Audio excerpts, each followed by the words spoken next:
গালেব sir নিজে দিয়েছেন? নিঃসন্দেহে তার সংগঠনের কোনো ব্যক্তি দিয়েছেন, এটা তো উচিত হয়নি। এবং এত বিশ্রী ভাষায় গালিগালাজ করলো এবং প্রশ্ন করেছে আমাকে বিভিন্ন ভাবে। তো এই সমস্ত সম্মানী ব্যক্তি সম্পর্কে আপনারা কথা বলার সময়ও একটু সাবধানতা অবলম্বন করে কথা বলবেন। এমনকি আপনি আরো একটা কথা লিখছেন তোর মধ্যে।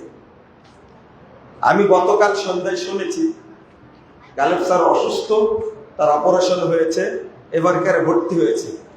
আল্লাহর কসম করে বলছি, তার জন্য আমি রাত্রে অনেক দোয়া করেছি।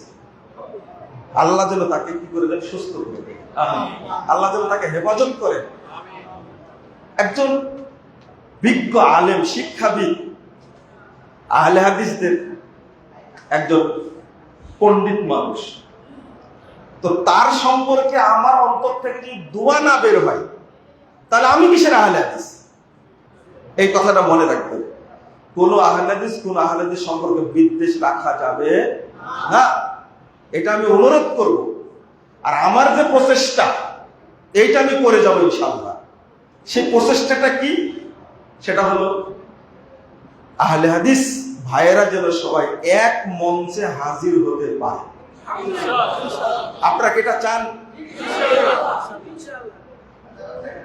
আমি দাওয়াতি কাজ আগেও যেমন করেছি, এখনো করছি।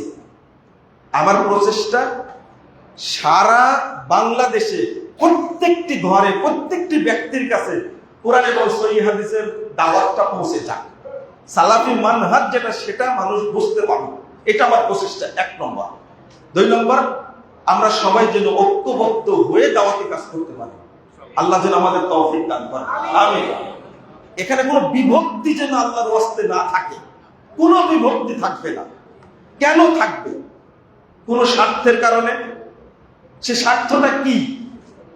আর একটা খুব শক্ত করে একটা কথা বলি, এই জাতিকে, আহলে হাদিসদেরকে বিভক্ত করার জন্য কয়েকটা ইস্যু খাড়া করা হয়। এই কারণে কিন্তু মসজিদ বিভক্ত হবে না, ঈদগাহ বিভক্ত করা যাবে না। যেমন মুনাজাতের কথা বলা হয়। মুনাজাত কোন ধরনের বেদাত? মুনাজাত বেদাতে কোনো সন্দেহ নাই, কিন্তু মুনাজাত কোন আহলে হাদিস মসজিদে চালু আছে, আর ওই মসজিদ ভাগ করতে হবে, ঈদগাহ ভাগ করতে হবে, এটা হারাম। কিন্তু এটা চলবে না। বুঝতে পারলেন না মনে হয় কথাটা? বেদাত যেটা, বেদাতে মুকাফফারা, যে বেদাত করলে কাফের হয়ে যাবে, এই বেদাতের কারণে মসজিদ ভাগ করা যেতে পারে। কিন্তু মুনাজাতটা হলো বেদাতে মুফাসসাকা, ফাসেক হয়ে যাবে যে বেদাত করলে। আর একটা হলো 2 আযান।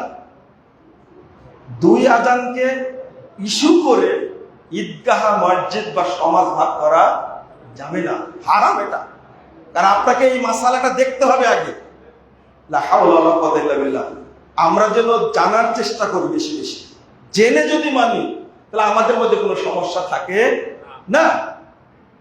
এই যে একটা হাদিসের ব্যাখ্যা দেওয়া হয়, এটা বলে শেষ করে দিই। কত সুন্দর। সিলেটে গেছি, এক মসজিদে বলছে আল জামাতু মা ওয়াফাকাল হক ওয়া ইন কুনতা ওয়াহদা।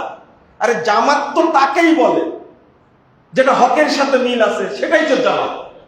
আমি সিলেটে আছি, কারো দরকার নাই, আমি হকের উপরে আছি, আমি একাই থাকবো। চিটাগং গেছি, চিটাগংকে ও দাবি করছে আমি হকের উপরে আছি, আমি একাই একটা জামাত। অথচ হাদিসের অর্থ এটা না। এই হাদিসটা এতটুকু না। হাদিসটা কতটুকু? মুহাম্মদুর রাসূলুল্লাহ সাল্লাল্লাহু আলাইহি ওয়াসাল্লামের সাহাবী, খুব স্নেহবান সাহাবী আব্দুল্লাহ ইবনে মাসউদ, তিনি বলছেন ইদা ফাসাদাতিল জামাআহ। আপনি খেয়াল করেন যে সিলেটে একজন যদি বলে আমি একাই থাকবো, চিটাগংয়ে যদি বলে আমি একাই থাকবো, রাজশাহীতে যদি বলে আমি একাই থাকবো, ঢাকায় যদি থাকে আমি একা একটা জামাত, এই ব্যাখ্যা ঠিক না। তিনি বলছেন ইদা ফাসাদাতিল জামাআহ, যখন দেখছো ঐক্যবদ্ধ একটি জামাত ভেঙ্গে যাচ্ছে, কি হয়ে যাচ্ছে? জামাত থেকে চলে যাচ্ছে সবাই। এই যে হাজী মিলন সাহেব আছে, তিনি জামাত থেকে চলে গেলেন, সবুর সাহেব আছেন তিনি চলে গেলেন, তারপরে কবির ভাই আছেন তিনি চলে গেলেন, অমুক আছে তমুক চলে গেল। আলাইকা বিমা কানাতিল জামাআহ, তখন তোমার উপরে ওয়াজিব হলো সবাই চলে গেল তুমি থাকো, হাত্তা তাফসুদা, শেষ হলে যেন তোমার মাধ্যমে শেষ হয়। ইন্নাল জামাআহ মা ওয়াফাকাল হক ওয়া ইন কুনতা ওয়াহদাক, যদি হকের সাথে মিল থাকে তুমি একা যদি টিকে থাকো তাহলে সেটাই হলো জামাত। তাহলে কি বিভক্ত থাকার কথা বলা হয়েছে? না। যদি আপনি বাংলাদেশের কোন স্থানে না, পৃথিবীর কোন স্থানে যদি থাকেন, আর যদি বুঝতে পারেন বাংলাদেশে একজন আহলে হাদিস আছে, তাহলে ইমাম সুফিয়ান সাউরি রাহিমাহুল্লাহ তিনি বলছেন, তাহলে তাকে তুমি সালাম পাঠাও, তার জন্য দোয়া করো, মা আকাল্লাহ আলা সুন্নাহ ওয়াল জামাত। কারণ আহলে হাদিসদের লোকের সংখ্যা কতই না কম। বাংলাদেশে থাকলে আমাদেরকে ঐক্যবদ্ধই থাকতে হবে, এটা ফরজ, এটা ফরজ, কোনো উপায় না। হাদিস বলছে একটা, আমরা ব্যাখ্যা দিচ্ছি কি আর একটা, না, এই ব্যাখ্যা দেওয়া যাবে না। সবাই যদি বিভক্ত হয়ে যায়, কিন্তু যিনি আছেন জামাতের উপরে টিকে, তাকে ওই অবস্থাতেই থাকতে হবে। আল্লাহ যেন আমাদের বোঝার তৌফিক দান করেন, আমিন ইয়া রাব্বাল আলামিন। আর আরেকটা বিষয়, যেটা কল্যাণ ফান্ডের কথা বলেছেন, আমি নারায়ণগঞ্জ জেলাকে গত পরশুদিন বাইপাইয়ের মিটিংয়ে আমি হাইলাইট করেছি খুব বড় করে, যে নারায়ণগঞ্জে যে কোনো জায়গাতে সুবহানের ছেলেরা আমাকে দাওয়াত দেয়, সেখানে যাই, আলহামদুলিল্লাহ কথা বলতে পারি, কল্যাণ ফান্ডের কথা বলতেও পারি। আপনারা এই 100 টাকা কি আপনাদের কাছে ভারী? ভারী?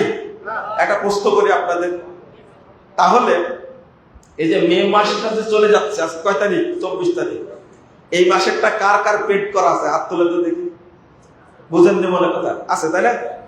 আলহামদুলিল্লাহ। আমি চাইবো যে কোনো মিটিং এ প্রোগ্রামে অংশগ্রহণ করলে যদি কেউ জিজ্ঞেস করে, সেদিনে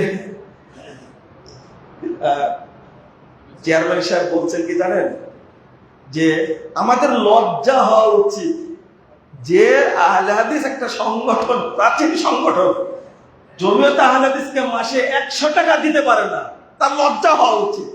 আজকে কি বললেন যেন ভাষাটা বুঝতে পারেন, অথর্ব, অধম, অধম, অধম। এটা কিন্তু বাস্তব। মাসে 100 টাকা দেওয়া কি আপনার জন্য ব্যাপার? এই আন্দোলন সংগ্রাম, এই আলোচনা চলছে। আমি কালকে ওয়াদা করেছি মরা পর্যন্ত এটা চালাবে ইনশাআল্লাহ, এবং এটা সমাজে বাস্তবায়ন করে ছাড়বে। কথা বুঝতে পারলেন? 100 টাকার মধ্যে কোনো ব্যাপার না, তো নেওয়াটা হলো ব্যাপার। কি করা? নেওয়াটা হলো ব্যাপার। আপনি দিতে চান কিন্তু নেওয়ার লোক নাই, কিন্তু আজকে মিলন সাহেবকে দায়িত্ব দিয়েছে, আপনার শেষ আজকে। জাযাকুমুল্লাহ খাইরান ওয়া বারাকাল্লাহু ফিকুম। আমরা শেষ করি আজকে। ও আপনি আসেন, আপনি আসেন, 1 মিনিট আসেন, আসেন, আসেন, আসেন, আল্লাহ রহম করে আসেন। না না, বলতে পারবেন, বলতে পারবেন, বলার তো সাহস করা লাগবে, বলেন। আসসালামু আলাইকুম।